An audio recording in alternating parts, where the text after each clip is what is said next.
তাহাজ্জুদের প্রতিদান। এক বিখ্যাত মহিষী নারী ছিলেন শাবানা রহমাতুল্লাহি আলাইহি।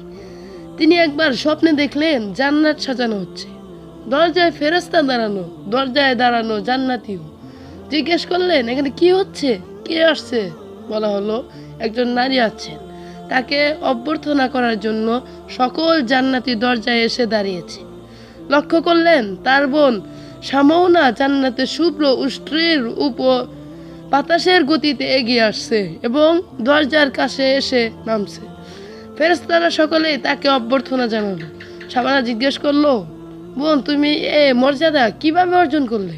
বলল, রাতের বেলা ঘুম থেকে উঠে আল্লাহকে যে ডেকেছি, এটা এর বিনিময়। বন্ধুরা, আপনারা তো জানতেই পারলেন তাহাজ্জুদের প্রতিদান। তাই বেশি বেশি তাহাজ্জুদ পড়বেন, আল্লাহর কাছে দোয়া করবেন। দেখা হবে পরবর্তী